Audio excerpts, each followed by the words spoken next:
ये चुनाव निश्चित तौर पे आजमगढ़ का ये चुनाव बहुत महत्वपूर्ण चुनाव है। मैं समझता हूं एक उम्मीदवार के तौर पे मेरे ऊपर ये बहुत बड़ी कहीं ना कहीं से जिम्मेदारी आप सबने और माननीय राष्ट्रीय अध्यक्ष जी ने डाली है। जहां आजमगढ़ का शानदार इतिहास है, समाजवादी आंदोलन का एक शानदार गौरवशाली इतिहास है। आरडी बाबू जी चर्चा कर रहे थे कि पहले चुनाव में जब कांग्रेस पार्टी के अलावा देश में बहुत कम लोगों को जनाधार मिलता था, उस समय भी आजमगढ़ के लोग समाजवादी रंग में रंगे हुए थे। ये समाजवादियों का गौरव है। ऐसे शानदार क्षेत्र में जहां के बारे में चौधरी साहब ने कहा और बागपत छोड़ दूंगा, आजमगढ़ नहीं छोड़ूंगा, जहां के लिए श्रद्धेय नेताजी ने हमेशा कहा कि काबा मेरा दिल तो आजमगढ़ मेरी धड़कन है। हमारे राष्ट्रीय अध्यक्ष आदरणीय अखिलेश यादव जी ने हमेशा आजमगढ़ को अपना दूसरा घर माना हो। ऐसे शानदार क्षेत्र में मुझ जैसे छोटे कार्यकर्ता को अगर पार्टी ने चुनाव लड़ने का मौका दिया है तो मैं समझता हूं कहीं ना कहीं ये मेरे लिए बहुत गौरव की बात है। इसलिए आज इस मौके पर मैं आप सबसे अपील और प्रार्थना करूंगा। मैं माफी चाहता हूं आदरणीय जमाली साहब, आप ही ने लिखा था संबोधन और आप ही का नाम हमने जमाली साहब का ही पर्चा पढ़ लिया। तो जहां इतना शानदार क्षेत्र हो, उस क्षेत्र का जो उम्मीदवार आप सबने मुझे बनवाया है, राष्ट्रीय अध्यक्ष जी ने भेजा है, तो मैं समझता हूं मेरे आजमगढ़ के लोगों कहीं ना कहीं मेरे ऊपर भी बहुत बड़ी जिम्मेदारी आप सबने डाल दी है। जब जिम्मेदारी आपने डाली है तो मैं इस मौके पर अपने मेहनगर के सभी सम्मानित नेताओं और कार्यकर्ता साथियों को भरोसा दिलाता हूं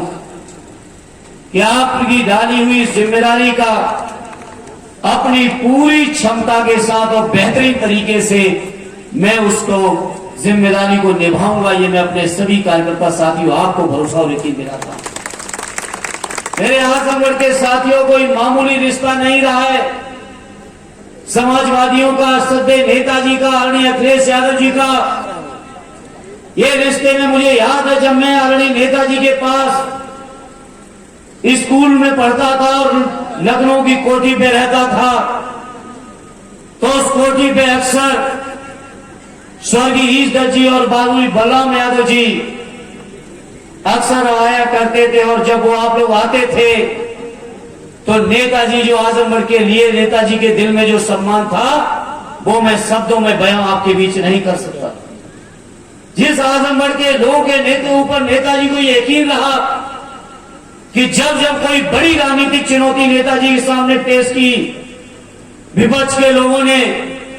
तो नेताजी ने हमेशा आजमगढ़ की जनता की ओर रुख किया और आजमगढ़ की जनता ने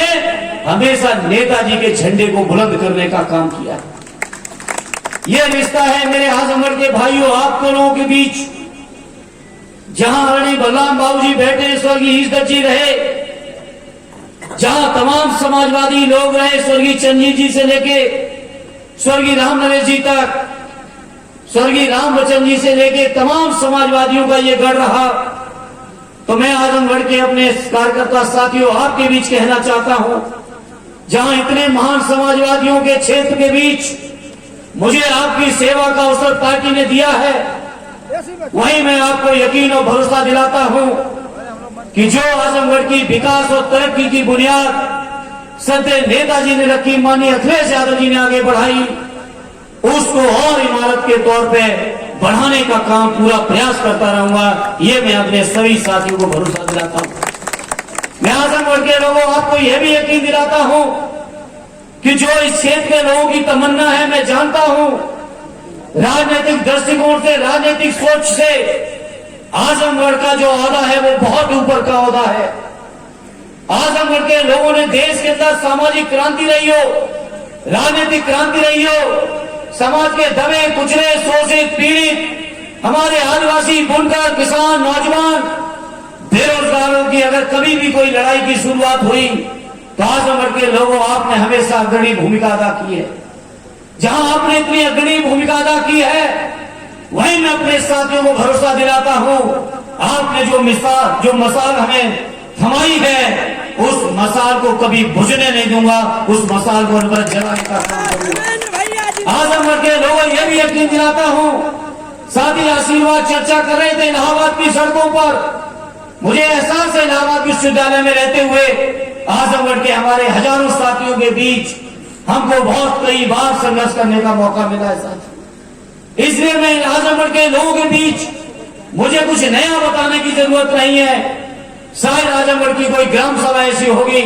जिस ग्राम सभा के लोग नौजवान हमारे बीच न पड़े हो, मेरे साथ न पड़े। इसलिए मैं आपसे कहना चाहता हूं, चाहे सड़क का संघर्ष हो, चाहे संसद का संघर्ष होगा, हम समाजवादी जो धारा है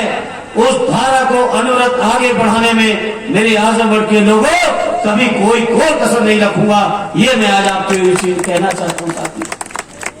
आज मैं आपको इस बात के लिए भी आश्वस्त करना चाहता हूं, भरोसा दिलाना चाहता हूं, ये जो हमारे समाजवादियों की लड़ाई है, जिस लड़ाई को पीडीए के एक नया रूप देके, पीडीए का नाम देके, जो श्रद्धेय नेताजी की सामाजिक न्याय की जो लड़ाई थी, उस लड़ाई को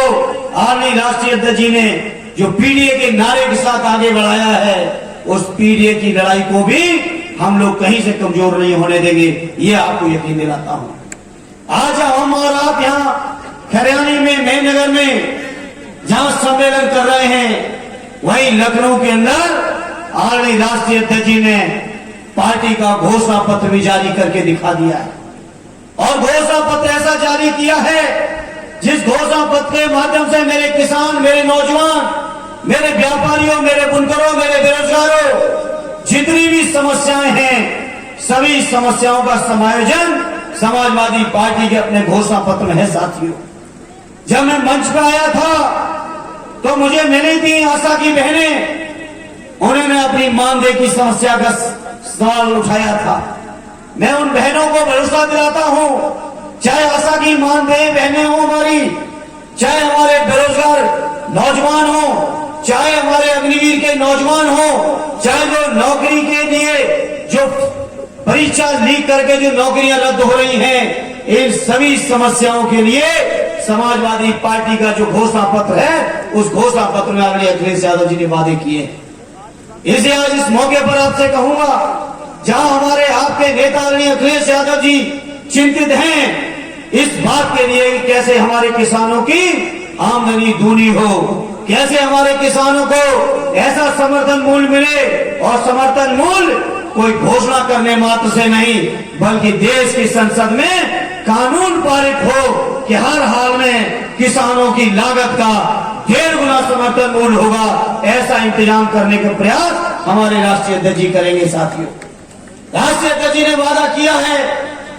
गन्ना किसानों के भुगतान का सवाल हो, या जो हमारे किसान हैं कर्जदार हैं उनकी कर्ज माफी का सवाल हो, अग्निवीर के तरह जो योजना है, जिस योजना के माध्यम से हमारे साथी चर्चा कर रहे थे विजयलाल जी कि परिवार में लड़ाई हो गई, पिताजी नौकरी कर रहे हैं, बेटा रिटायर होकर लौट आया है। ये देश की विडंबना है कि बीजेपी की सरकार ने ऐसे कानून बना दिए हैं कि 22 और 24 और 25 साल में ही नौजवान रिटायर होकर घर लौट आएंगे। ऐसे नौजवानों को मैं अपनी पार्टी की ओर से आश्वस्त करता हूं,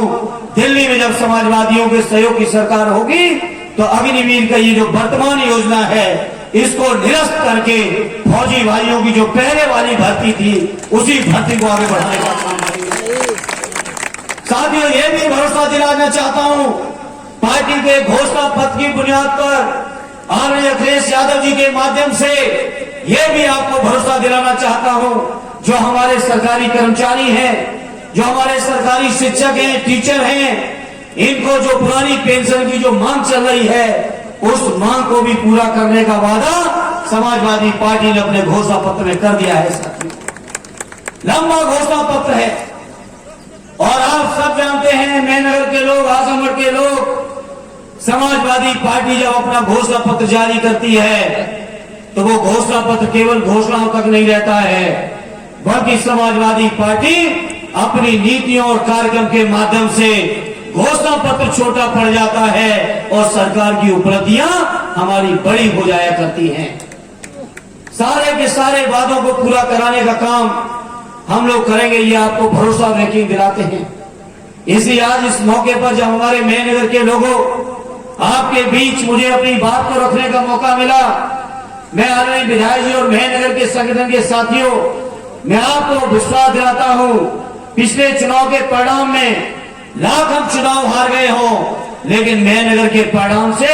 एक उम्मीदवार के तौर पर भी मैं पूरी तरह संतुष्ट था। ये मैं अपने मेहनगर के कार्यकर्ता साथियों आपको भरोसा दिलाता हूं।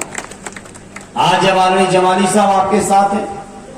आज जब देश के दलित नौजवान पीढ़ी से जुड़े लोग देख रहे हैं उम्मीद भरी निगाह से आर्य अखिलेश यादव जी की ओर, तब मैं अपने कार्यकर्ता साथियों आपसे अपील करूंगा, आप लोग कहीं संकोच न कर जाना, आप लोग कहीं दिल में ये न बैठाना कि अमुक वोट मुझे नहीं मिला था या नहीं मिल पाएगा इसलिए उसके घर नहीं जाना है, बल्कि मेरा जितना अनुभव है और शायद हमारे सम्मानित सभी नेता भी इस बात से सहमत होंगे कि जो अनुभव है मेरा, उस हिसाब से मैं कह सकता हूं कि अगर हम लोग जिसके भी द्वार पर अपनी झोली फैला देंगे वोट के लिए, तो शायद कोई हमें और आपको निराश नहीं करेगा।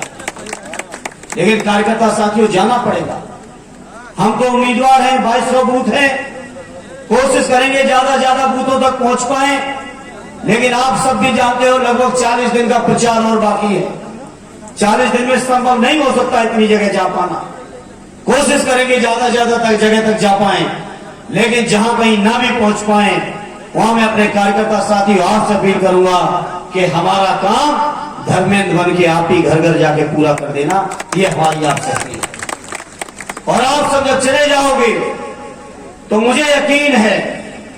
इस बार लोग वोट देना चाहते हैं। सरकारी कर्मचारी भी परेशान हैं, नौकर पेशा भी परेशान हैं, बेरोजगार नौजवानों के साथ क्या हो रहा है, करोड़ों नौजवान ओवरेज हो गए हैं, जो पुरानी पेंशन से जुड़े लोग वो परेशान हैं, किसान भाई अलग ही परेशान हैं, बुनकर अलग ही परेशान हैं, संविदा कर्मचारी अलग परेशान हैं। आज बीजेपी की सरकार ने समाज के हर वर्ग के लोगों को परेशान करके रख दिया है। इसलिए मैं आज इस मौके पर कहूंगा, अब समय आ गया है हमारे आपके सामने कार्यकर्ता साथियों, बीजेपी के लोगों के 10 साल का जो हिसाब किताब है, वो हिसाब किताब जरा आपको हमको लेना है बीजेपी के लोगों से जाके, और जनता को भी हिसाब किताब लेना है। काट की हांडी चढ़ जरूर गई, भरोसा कर लिया लोगों ने, 14, 17, 22, 19 भरोसा कर लिया, लेकिन बताओ मेहनगर के साथियों कहीं बीजेपी ने कुछ करके दिखा पाया है? मोदी जी बड़ी लंबी लंबी बातें करते हैं, आजकल बहुत गारंटी दे रहे हैं। जरा पूछो इन भाजपाइयों से पुरानी गारंटियों का क्या हुआ? जब पुरानी गारंटियों का तुम्हारा कुछ नहीं हुआ तो नई बातों का कोई भरोसा करेगा इनके ऊपर?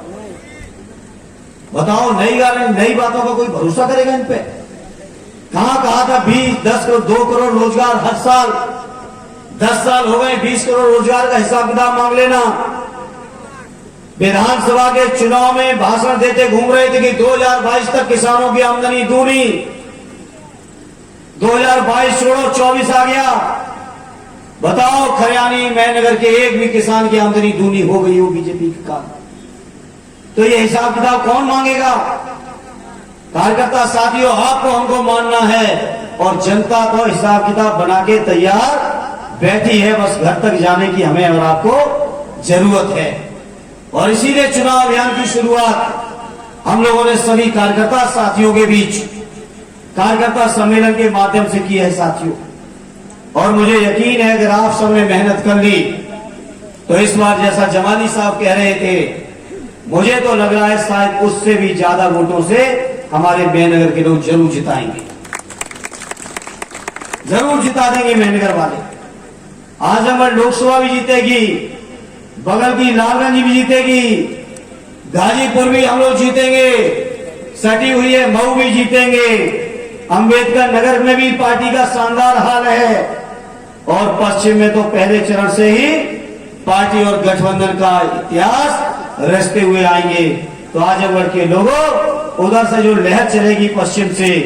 यहाँ तक आते आते छठे चरण तक आपको आंधी में परिवर्तित करनी है, ये हम आपसे प्रार्थना करेंगे। और कोई नई बात नहीं आजमगढ़ वालों के लिए,